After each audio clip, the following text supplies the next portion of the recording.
All right, what is up? Welcome back to Sound on Sports, an emergency pod for episode 2. Me and Fatty are here immediately following that Hawks Colts win, we'll say. But we thought we'd hop on, talk some ball for a bit. You guys will get a full episode later in the week following Thursday Night Football, but we felt it was wrong to post an episode on Wednesday without talking about this huge Hawks-Rams game on Thursday. But I guess we're just here to yap about the game. We'll talk about some other things around Seattle sports for a bit. It'll be a bit shorter than the usual episodes, but Fatty, what's your initial reaction to that painful win, we'll call it?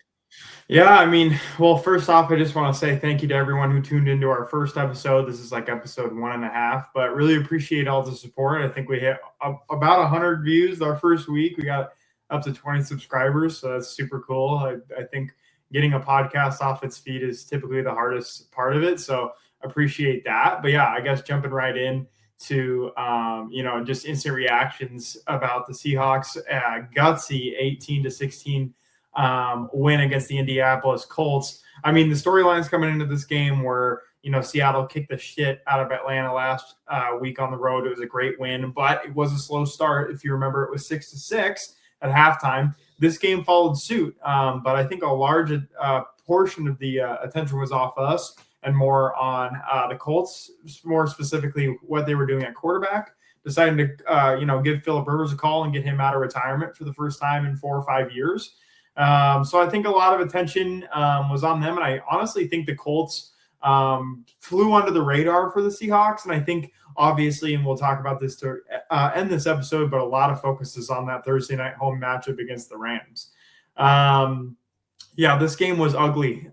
We were 2 for 12 on third down conversions. Sam Darnold didn't look his sharpest, but still ended up with 271 yards passing. Our rushing offense was abysmal. We only rushed for 50 yards as a team. Jackson Smith and Jigba had his numbers up still. Rashid Shaheed has emerged as a wide receiver too, but just an ugly one. We could not get the ball past the 50-yard line there. But as far as the defense, they held pat. Game-sealing interception by Kobe Bryant there. Philip Rivers, coming off the couch, he threw for 120 yards, 18 for 27 with a touchdown, the only touchdown of the game.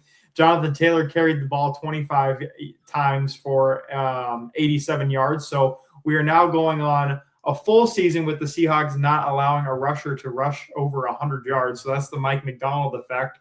So defense did their job, in my opinion, but the offense, not scoring a touchdown, and we had to rely on the leg of Jason Myers. It was a tough one. Yeah, it was an ugly win, and towards the end of that fourth quarter, I tweeted it out. I did not think we were going to win that game. As the game just kept going towards the end, I thought we were going to find a way to choke it. But, it was kind of similar to that Cardinals Thursday Night Football game, I think it was, a couple weeks ago, where it was like it felt like we were going to lose the whole second half. And then we ended up finding a way through Jason Myers to get the win, who, after episode 1, a couple, things we talked about kind of came to fruition. Jason Myers, MVP. I told you, Definitely. Our most important. And Brody calling him out for not being able to hit a 55-yard plus field goal in the clutch, gets a 56-yard field goal. So that's good to see. But gosh, this game was ugly. Dude, we were going neck and neck with a 44-year-old high school football coach who spent half the game on ice skates. Right. And he kind of came in exactly what we expected this game to be. They were just going to have, Philip Rivers manage the game. They weren't going to ask too much of him. The broadcast kept emphasizing how he could not throw the ball more than 10 yards. They would not stop talking about it. But, when it mattered, he did. He got that throw up the sideline to Alex Pierce, and that led to what could have been the game-winning field goal. Right. No way. And that's where I think, too, a lot of it is kind of growth from Mike McDonald game managing there. Time management has not been his forte, and that's pretty accustomed to a first-year, second-year coach. But if you look back at the game, it was 13-3, and we had the ball with a minute left, got down to field goal range, kicked a field goal. So that was a pretty important swing there, got the ball back at half, looking to score a touchdown there, but also his ability to understand, that pivotal when they crossed the 50-yard line, Seattle decided to use all of their timeouts there. And that ended up being smart because Blake Grupe hit his career long 60-yarder, but he wanted to have that chance to have the ball last and, drive down the field. And we've seen that time and time again. This is where Sam Darnold stepped up and made a couple good throws down the line. But yeah, really putting it on Jason Myers' leg today.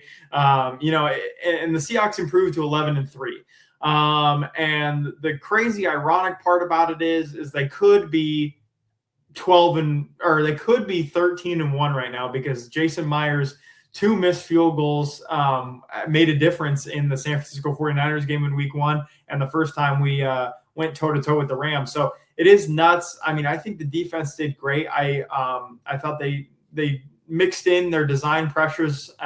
Phillip Rivers is obviously a Hall of Fame quarterback, and he could read a defense more than anybody. So I think they did their job, but it's the offense. It's the offense that has to improve, and we'll talk about that a little bit later. We'll shift to some other stuff. But, yeah, to wrap up the instant reaction, I mean, the offense just has to be, way more efficient than it was. It's painful, and it was the same sort of thing that I was texting about during last week's game. It felt like the Seahawks kind of just had one of those games where every time we got momentum going, we found a way to shoot ourselves in the foot over and over again. Whenever we had something go our way, we kind of just stalled out over and over again. And this is starting to get kind of scary because I'm not really convinced. I've slowly become less and less convinced with the Seahawks offense over the last couple of weeks. I mean, today was obviously terrible. I think we got a false sense of security from that Falcons game. You got to remember that first half was rough. I mean, we went into halftime tied 6-6. And then even that Vikings game, it wasn't our offense's best game. So it's kind of been 3 weeks in a row where I'm starting to get kind of scared with Sam Darnold at the helm. And I'm starting to that point where it's like this Rams game will be all or nothing for the Seahawks, but also that Sam Darnold narrative, because we talked about it in the past. Sam Darnold might have a Rams problem. And so I guess we're going to have to see that on Thursday, which we can talk about when we get to the preview. But I think you talked about it a bit. The defense looked good today, and Nick Emanwari is a stud. He is stud. For sure. He just has to stay healthy. Another part about the Seahawks as a team is just the penalties. I mean, shooting ourselves in the foot, 5 penalties totaling 34 yards. I mean, that's just going to kill you.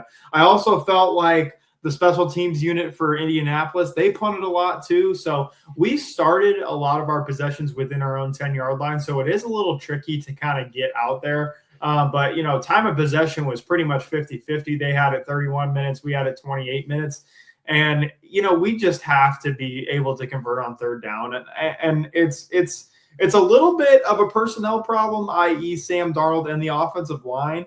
But it's also, we give Clint Kubiak his flowers time and time again. Some people are thinking he might be a head coaching candidate this next coach carousel. But, I'm not seeing it right now. I think with these slow starts, even in our blowouts, it just seems like it takes a while for him to install some adjustments. And I think that's what's going to set us back when it comes to, obviously playing on a really short week, but also heading into the playoffs. Because it is safe to say that Seattle at this moment is probably going to be making the playoffs, whether it be winners of the NFC West or knock on wood. So knock on wood. I want to hear it. I want to hear knock on wood. Knock on wood there. Knock on wood. Okay. I mean, barring a disaster.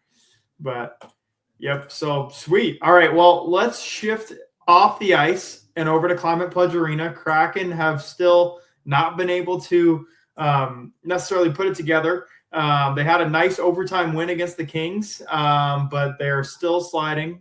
J. Ross, what are your thoughts about, how the Kraken, I know we talked about it, how they could fix it up toward the end of the year, but how are you, what's your take on the direction of this team and, kind of where we're moving forward toward the trade deadline? We suck. We actually stink. I very much do not enjoy watching this team now, which is the opposite because we saw a flash video in that Kings game. But to start the year, Kraken games were so exciting because we were in every game, and I always had that feeling we were going to come back, get it to overtime, win the game, something. I don't feel that anymore. I feel like watching the game, I'm more surprised when we score than excited. Even now as we're filming this, it's the night of the Sabres game, so still a couple minutes left as we have it going on, but fall behind 2-1, and our special teams are so bad. So bad. I feel like they have been for the whole history of the Kraken, though. And they have been. 100%. Yeah. Which is funny because I think Dave Hacksaw got hired by like the Avalanche to run their power play.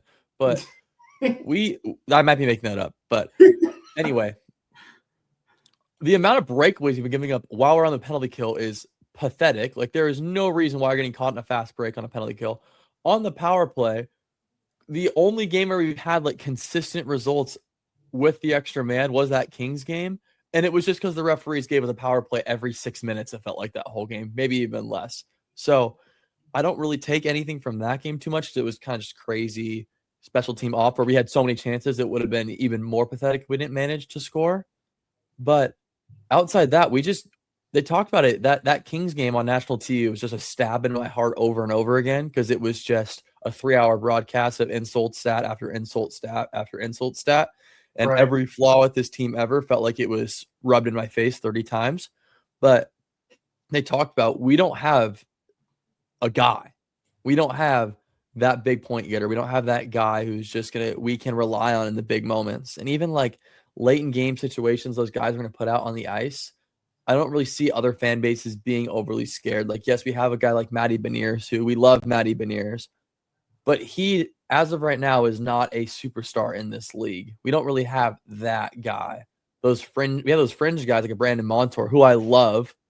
In that loss against Utah, that diving attempt to save it, Superman dived to block the empty net, was awesome. Right. But, we don't have a consistent offensive threat on this team. And last episode, even our pilot that didn't go out, we talked about, I could see us going and getting a guy who can provide that to this team. Because who knows, if you sprinkle that, give us a first-line winger who can put the puck in the back of the net, who knows how good we can be. But the way we are sliding down the standings, I could see us selling, and we already have good draft capital. I talked about us going after a guy like Kyrou.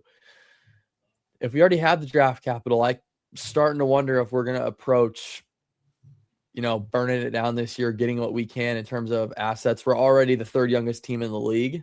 So, let's just put it into perspective here. I mean, looking at the Pacific as it stands right now, Vegas has put it together. They're officially the top of the Pacific. Anaheim is kind of on a Linsanity run, in my opinion. Like you said, they are very young. I think the Kings are an older team who's more established and has more experience.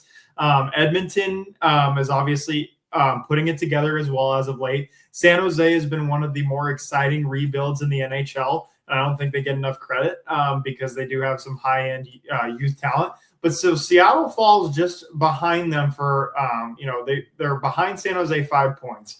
They're tied with Calgary for the second to last in the Pacific Division. And then you have Vancouver, who recently just traded their top defenseman, the second best Hughes brother, in my opinion. But they traded him to the Wild for a huge package.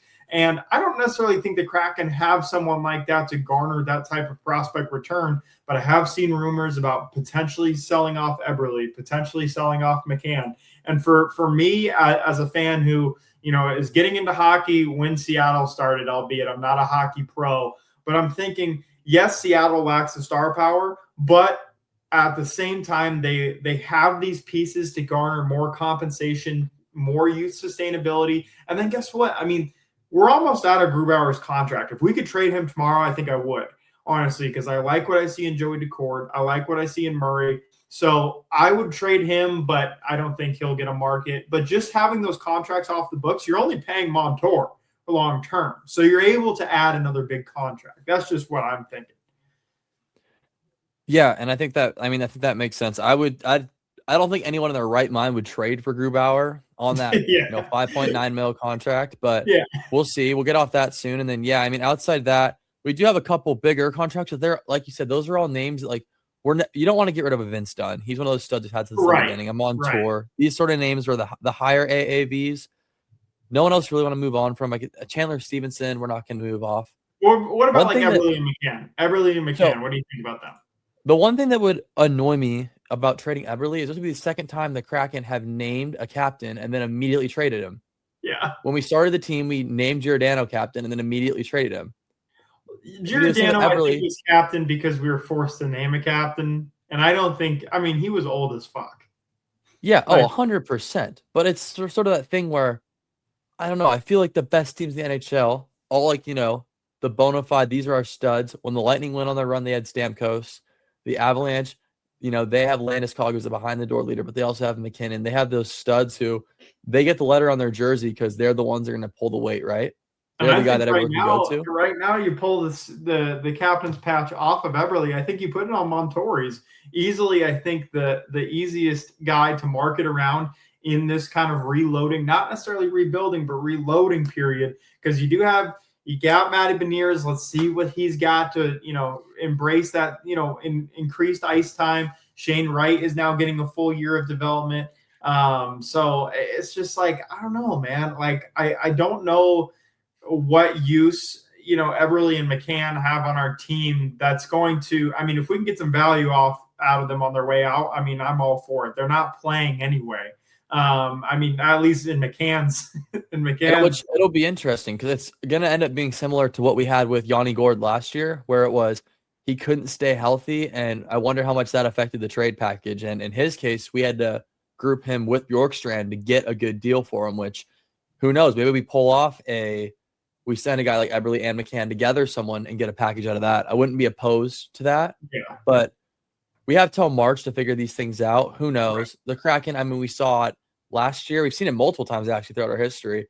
We're a very streaky franchise. So who knows? If we go on a bit of a run. That's true. I think we're the sky is falling for us a little bit right now just because of the slide, but I don't want to give up on the Kraken yet. I just like thinking with these trends and how streaky they are, I want to see some sustainable success, and I want to see the Kraken iron out a couple quality playoff years. But that being said, they do have a lot of games before now and the middle of March. So we'll just have to see. We will have to see there. And I think it's a good time to move on to the next reason why we had to call this emergency pod, and that was all of the shuffling with the Washington schools in terms of their coaching, and in terms of, in UW's case, pretty awesome game last night. For sure. Absolutely dominant in the LA Bowl. Williams just loves himself a bowl game, apparently. So maybe if UW can get into a meaningful one, you know what I mean, find their way into the playoff, maybe he'll ball out there too. But who knows if we'll even have him at that point, because Jed might be out the door, huh? Yeah, a lot of crazy stuff on the national stage with Michigan Sharon Moore being fired and arrested. But it kind of leaves a short list for Michigan to scramble and find a coach. I know it's been rumored that former UW coach Kalen DeBoer would be interested. He kind of shot that down this morning.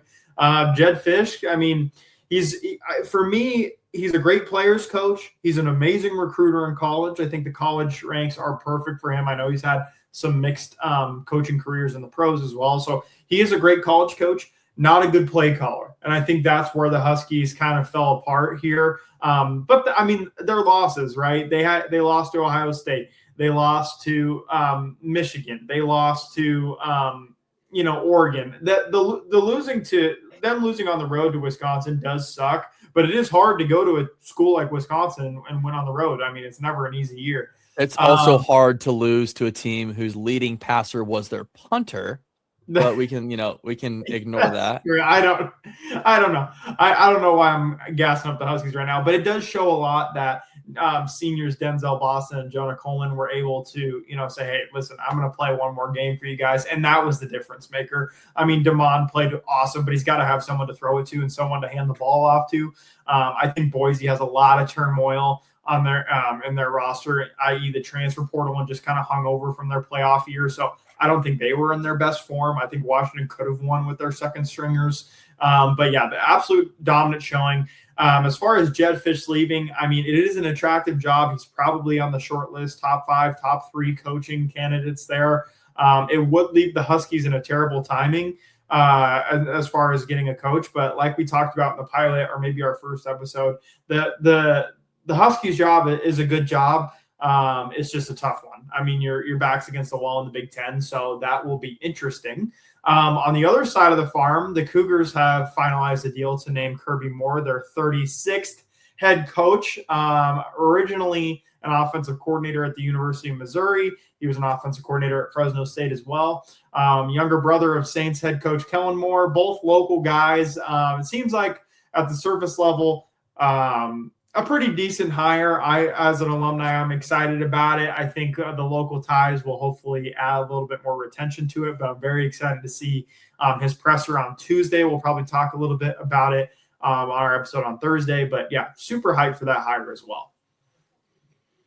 Lack of ball knowledge for me. I did not know that Kellen Moore is from Washington. That's poor for Kellen me Moore and Kirby both went to Prosser High School. It's a little town in East Central Washington. I drive through it sometimes. It is, nothing worth writing home about. But he played wide receiver at Boise State when his brother was dominating as the quarterback. But yeah, really cool local connection. I'm excited to see hopefully a lot of Eastern Washingtoners support him showing up in the stands and donating to the NIL, because that's going to be the difference maker there. So kind of shifting gears here before we wrap up the episode with a Thursday night preview. We do have some minor Mariners microtransactions, i.e. I got one more thing on the whole college landscape. Looking at Jed Fish, he makes these rumors way too easy for himself, because if you look at his Wikipedia page, this guy has been working at every possible job he could be linked to. It makes social media so easy without Photoshop, because you just look up Jed Fish with a school after it, and you can almost guarantee that he worked there for some reason. Before we shift, let me take a look at his Wikipedia. He's been to Florida, job he could be linked, Minnesota, Miami, Michigan, UCLA, then a bunch of pro jobs. Like, dude, any job that he wants to go to, somehow he's linked to it. So that makes Jed Fish started in 1997 with the PK Yonge Developmental Research School. So he coached high school. Then he was at the New Jersey Red Dogs. That was an arena football team. But then, Florida as a grad assistant. Houston Texans, he was quality control. Then went to the Ravens. Then was a wide receivers coach for the Broncos.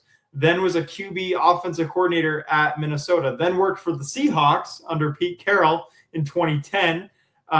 Then was the University of Miami's offensive coordinator. Then the Jaguars offensive coordinator. Then the Michigan QB coach. Then UCLA's offensive coordinator. Then the Rams offensive assistant. Then the Rams offensive coordinator. QB coach for the Patriots over the pandemic. Was the head coach at Arizona, and now is the head coach at Washington. So he has been around. And like you said, he was linked to Florida, and now he's linked to Michigan, where he's both had ties. So Huskies fans can't catch a break there. No, just pure stress all the time. But, that's kind of just the life you live when you're a Seattle sports fan. Your blood pressure can't ever get to like a normal state. It's always either like really, really bad or like just barely concerning. But either way, lifespan of this. Yeah. It's never easy. No, but before we wrap up here, let's just do a couple different Mariners things. Obviously, the winter meetings ended and nothing happened, which was a little surprise. But according to President of Baseball Operations Jerry DiPoto, he said that it wasn't that he wasn't trying.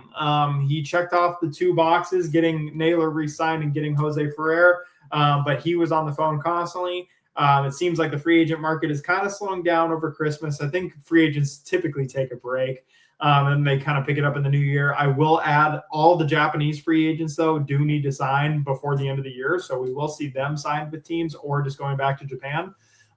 So he said, we have to let the phone ring on the other end in terms of deals. Doesn't look like Ketel Marte is going to be an option for us, and that's fine, because it is going to be a huge price point for him with a lot more years of control. The rumors have shifted toward Brendan Donovan. It seems like us and the San Francisco Giants seem to be front runners for him. Left-handed second baseman, hit for 10 homers last year. Kind of a good leadoff guy. Hits upper 200s. He would slot in as a great legitimate bat at the top of the order. But also, we could just pour one out for my boy Jorge Polanco. Polanco, we were outbid by the New York Mets. He signs for 2 years, $40 million. I woke up and I was just shocked. I know he was wanting that third year on his contract, but money talks. And the Mets want to put him at first base. And to the Mets, no slander to Jorge, but good luck. Good luck making him play any defense at all. But yeah, shout out my boy Jorge. Had some clutch hits in our playoff run last year. But yeah, kind of crazy. And we just know a reunion with him is not going to be happening. Yeah, I'm kind of scared to see whatever trade the Mariners do make, because we talked about it. Mariners fans were irate about losing Harry Ford. And Exactly. with now the whole league knows that we're desperate for some infield bats. Like they know it. So we're not going to get anything cheap. And so we're seeing us go with lose a couple prospects, which there's been some names getting tossed around, which I think are more of those prospects that Mariners fans tend to be kind of obsessed with. Right. And if we see any of those go, Seattle fans are going to be fuming. But Yeah. I don't know, depends who we get, right? I mean, it just depends. I mean, and they could be bluffing in terms of what the package is going to need for Brendan Donovan. I will add the Mariners are probably interested because not only do you get a controllable year this year, you also get one next year. So it's not like he's necessarily a rental. I've heard some prospect names float around, Durangelo Senje and Lazardo Montes.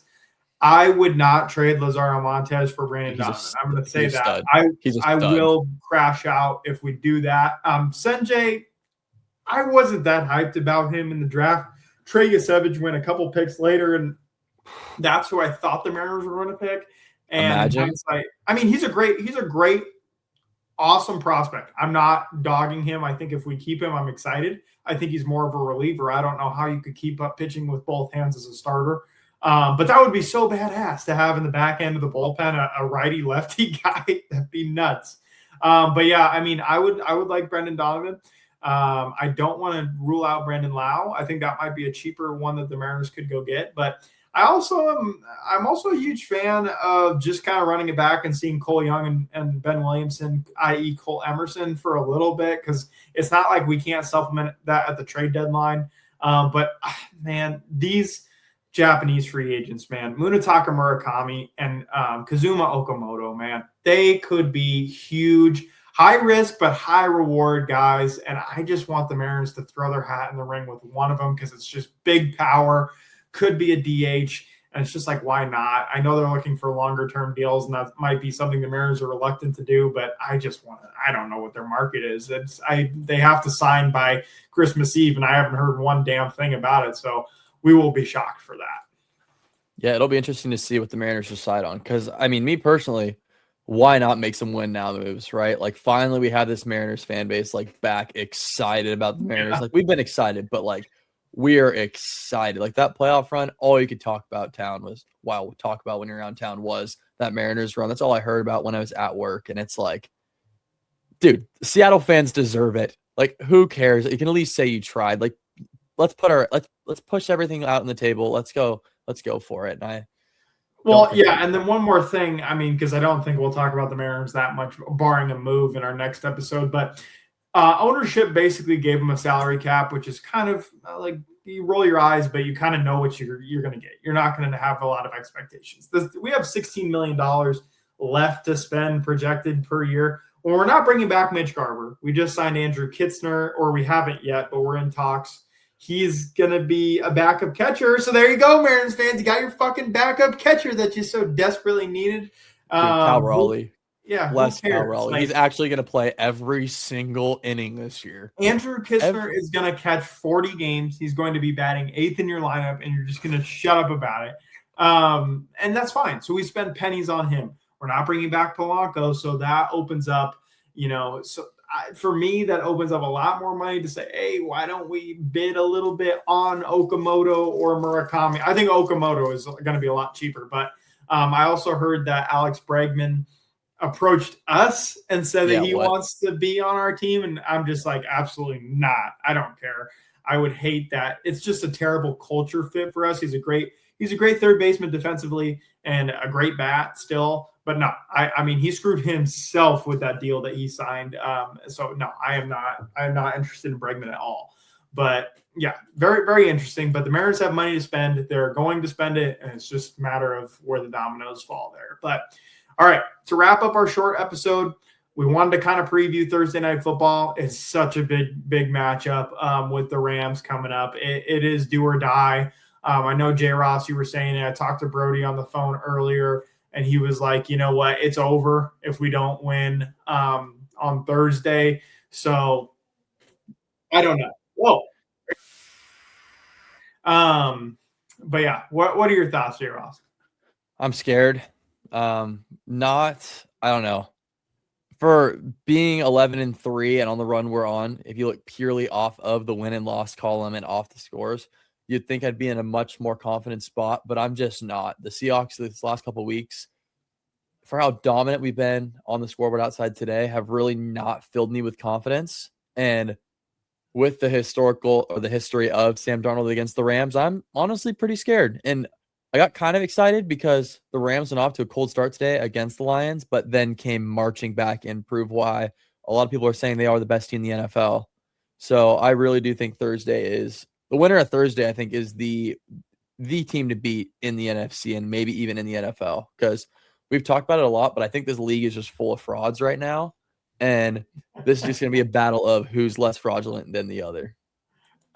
It's just like, it reminded me, J. Ross, after this episode, because we'll play Playoff Machine. That will be another one thing that we do next episode. But I'm just looking at it right now. So it's like we play the Rams on a short week at home and then have to go to Carolina, who all of a sudden has something to play for in week 17, which is freaking crazy. And then we obviously close out the year with the Niners, who have not wavered despite all their injuries. They've been putting it together. Hate to gas them up, but there is a way that the Niners could get the number 1 seed if we go out and we beat the Rams, but we lose to the Carolina Panthers, and then we lose to the Niners. They're the 1 seed. We're the 6th seed, and LA is the 5th seed. But yeah, it is do or die. It is going to be such a hard couple of weeks for Seahawks fans. Hang in there. I think that it's going to be hard to beat a team 3 times in a year. I will say that. So that's my hope there. If LA comes out and beats us, I'm going to be upset. And obviously the playoffs are going to be a lot harder for us. But if we matched up with them in the playoffs, it's going to be impossible for them to beat us again. Historically, it's just really rare to do. But yeah, I mean, they're playing really good football. They had a shootout victory against the Detroit Lions at home. But they're on a short week too. So it's just important to know that, we got to be able to show our A game on defense and prove that we're the best defense in football, but our offense has to hang in there. So we got to look at some turnover-free football like we've had. This week was turnover-free, so it was awesome. They're going to be heavy pressures, so it's going to be, the offensive line has to step up in the interior. Abe Lucas and Charles Cross have been okay, but it's going to really rely on the guards to really hold that pressure coming in on the inside. So Sam Darnold's going to have to be on his A game. Obviously, he was on his F game last time, throwing 4 picks. He's going to have to be executing. Our run game is going to have to take some pressure off of him, and it's just going to be a great one. We're gonna look awesome in our rivalry unis, and it's going to be quite the show. Yeah, I mean, the one bright side we have is Sam Darnold played so bad last time we played the Rams. It can't get any worse. It can't get worse. And we lost by 2 points. We were a field goal away. If that field goal gone, we would have won the game, right? And Jason Myers is a stud now. He's our MVP, right? So if that goes in that situation, he's going to make it this time because he unlocked the ability to hit a 55-yard plus field goal. Thank you, Brody. But it just can't be that bad. It can't be that bad again. And I think primetime game, NFC West, I mean, this could decide the winner. The 12s are going to show up. That stadium's going to be rocking. Yeah, I wish I could be there. I do. This is the formula for a huge Seahawks. I'm not going to say dominant win, but a huge late game win for the Seahawks. This gives vibes Hawks winning by 2 off of some magic in the last 2 minutes. And that's my Thursday night football prediction. Because so you think Hawks 2-3?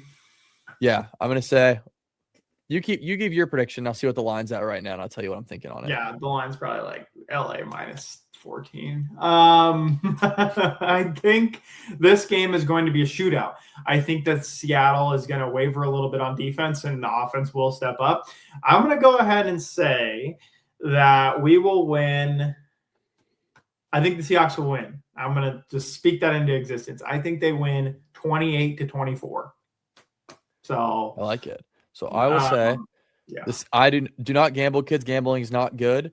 But if I were, I would take the Seahawks plus 1.5. That's what the line's at right now?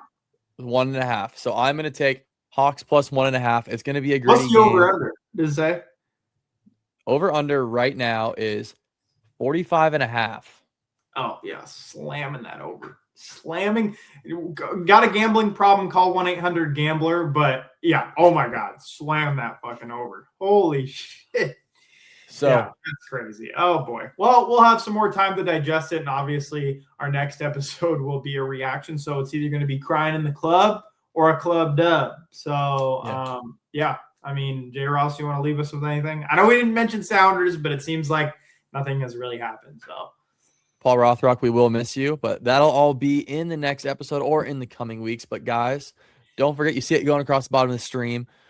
Follow us on X, on TikTok. We will be on Instagram soon. We will be setting up the Spotify. But guys, thank you for watching. I already said at the start of the video, but we will have a full-length podcast coming out later this week. But we thought we'd give you guys a little emergency podcast following that borderline abysmal Seahawks game today. But for now, guys, don't forget to leave a like, subscribe, leave a comment. Thank you guys for watching, and we will see you guys a little later this week. Brody will be back, by the way. He will be back. Yes, he will be. Thank you, guys. We'll see you later.